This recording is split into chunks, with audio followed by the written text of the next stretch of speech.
Vamos lá, galera. Química 2, tá?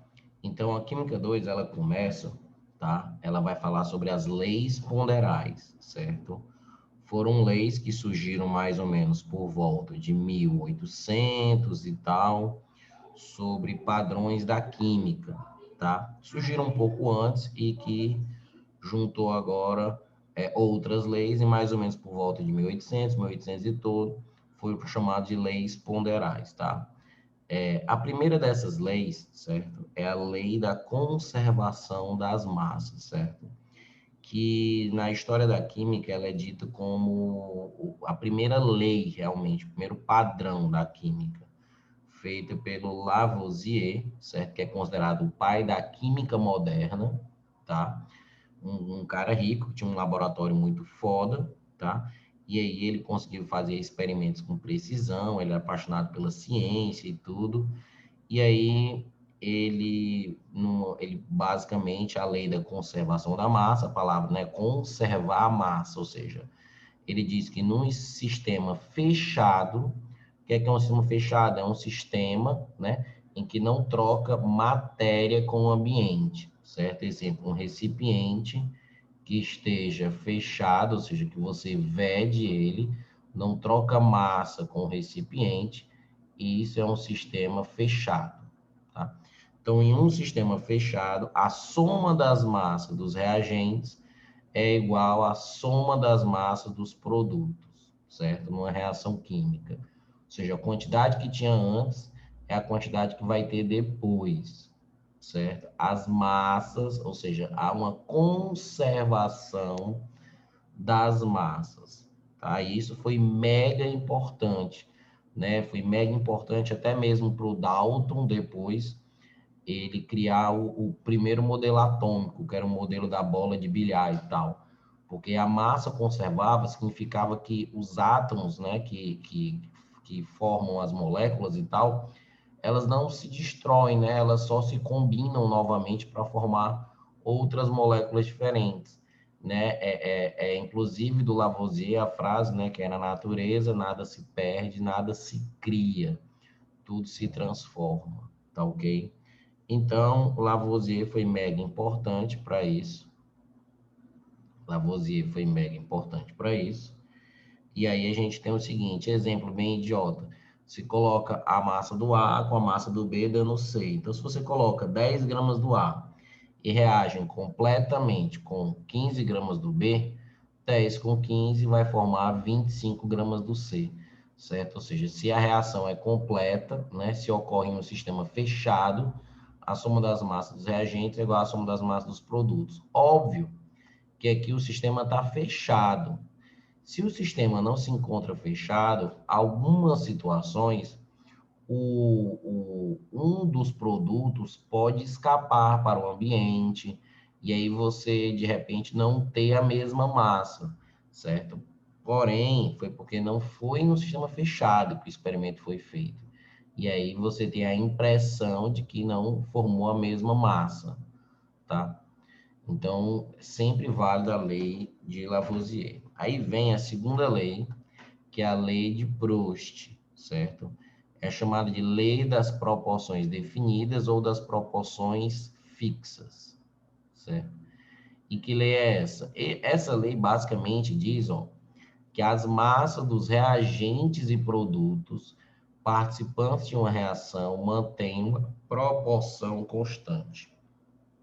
O que ele está querendo dizer com isso? Por exemplo, 10 gramas, imagina que você faça um experimento em que 10 gramas do A reagem com 15 gramas do B, certo? Formando 25 gramas do C, tá? O que acontece é, se você quiser, num outro experimento, reagir 20 gramas do A, certo? Eu vou ter que manter a proporção para descobrir qual é a quantidade de B que é necessária para isso. Ou seja, os componentes de uma reação não reagem com qualquer quantidade. Existe uma proporção que tem que se manter constante para ter a reação completa, tá? Então, se você dobra a quantidade de A, que é 20, você vai ter que dobrar a quantidade de B para que essa reação seja completa. Ah, Vinhão, então se aqui é 15, aqui vai ser 30, com certeza. Aqui vai ser 30, tá? Então, a massa de A e B que reage entre si, ó, quando você diz que 10 do A reage com 15 do B, eu posso simplificar por 5, e aí você tem isso aqui, ó. Ou seja, a proporção com que o A reage com o B é 2 gramas do A para cada 3 do B, certo? E para essa reação, essa vai ser sempre a proporção, tá? 2 gramas do A para cada 3 gramas do B. Não adianta você pegar, aí eu vou pegar 5 gramas do A e vou reagir com 3 do B. Não vai ter a reação completa, vai sobrar alguém. Então, quando as quantidades não estão numa proporção, acontece que vai sobrar alguém. O cara que sobra, certo? É chamado de reagente em excesso, tá? E o cara que no caso, é consumido completamente, ele é o reagente limitante. Por exemplo, nessa reação aqui, eu tenho 10 gramas do A com 15 gramas do B. Beleza. Se o cara colocar 20 do A, eu sei que eu vou ser preciso 30 do B, porque existe aquela regra de 3, ó. Esse para esse para esse, ó. 10 está para 20, assim como 15 está para X. Ou então eu posso fazer, ó, 10 está para 15, 20 para X, ó. Tanto faz, ó. Né? A regra de 3 que eu faço, eu vou descobrir que o X é 30, ó. Se eu fizer, né, a cruzadinha, beleza. Agora vamos supor que para essa mesma reação, presta atenção, suponha que para essa mesma reação eu coloque assim, ó, eu vou colocar 30 gramas do A, certo? Eu vou colocar 30 gramas do A, tá? E eu vou colocar 30 gramas do A e vou colocar do B, eu vou colocar, por exemplo,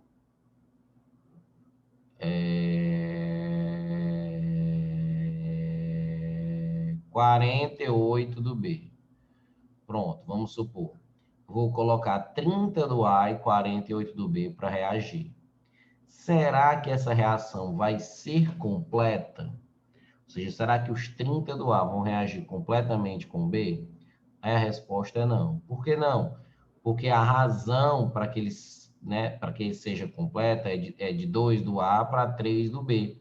Se você colocar 30 por 48, se você... Ah, eu vou simplificar por quanto aqui? Peraí, vamos simplificar por 6. Aqui fica 5. Se eu simplificar por 6, aqui fica 8. Veja, aqui é 5 do A para cada 8 do B, ou seja, não é a mesma proporção. Aí não é a mesma proporção, não é a mesma. Então, esses reagentes, eles não estão na mesma proporção que esses aqui, tá? Então, isso aqui ocorre. Suponha que isso aqui ocorre. O cara coloca o 30 com 48 e quer saber quanto é que vai reagir de cada um e quanto vai produzir do C. E aí, o que é que eu faço?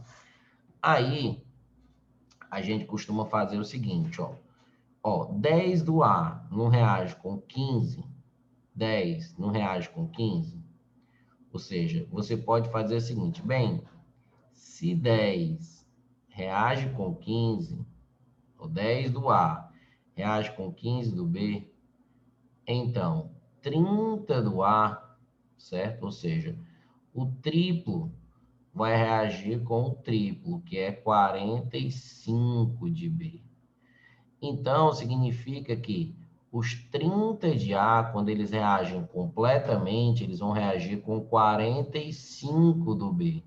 Só que o B tem mais do que 45, ele tem 48. Então, significa que, nesse caso, o B ele está em excesso. Ou seja, o B ele tem mais do que a proporção. Mas o fato dele ter mais do que a proporção vai formar mais do C? Não, porque esse mais não tem ninguém do A para combinar com ele. Os 30 do A vão se combinar com os 45 do B. Então, no final dessa reação, também vai sobrar 3 gramas de B, que é 48 menos 45, ó, vai ser o excesso de B, ó, certo? Vai ser o excesso de B. E aí vai formar quanto do C? Bem, se eu reajo 30 do A com 45 do B, então vai formar 75 gramas, ó, que é 30 mais 45 de C, tá? E aí, a gente tem que perceber que o 30, que é o cara que foi todo consumido, a gente chama ele de limitante. E o 48, que é a quantidade que está acima da proporção, o reagente B, ele é chamado de reagente que está em excesso. Descobrimos a massa em excesso e descobrimos a massa que vai ser formada. Então, alguns problemas de lei de Prost acontece isso. Não é só você usar essa proporçãozinha, não. Você usa a proporção, mas você usa para saber com quanto de um deles vai reagir com o outro, para saber se vai precisar, vai reagir mais ou reagir menos. Aí você tem que usar a proporção, certo? Beleza. Aí tem a última lei, que é uma lei que quase não é ensinada, certo? É uma lei muito esquisita, que eu basicamente nunca vi em prova, tá? Que é a lei das proporções múltiplas, que é a lei de Dalton. Então, o Dalton também entrou nessa parada, né? E a lei dele é uma lei, para mim, sem sentido, ó. Substância composta, então vamos lá, ó. Vamos falar ali, ó. Quando dois elementos formam duas ou mais substâncias compostas diferentes, se a massa de um deles permanece fixa, a do outro irá variar por uma relação de números inteiros e pequenos. Como assim? Basicamente, o que ele diz é assim, ó, imagina que eu tenho duas substâncias, ó, A e B, certo? Substâncias simples, que produzem compostos, né, diferentes. Ó. O A e o B, numa certa combinação de A e B, formam o C, e o A e o B, noutra combinação, noutra proporção, formam o D. Então, a lei de Dalton serve para esses casos, ou seja, não serve para todos os casos, serve para quando você tem substâncias simples que, dependendo da proporção, podem formar compostos diferentes, ou C ou D.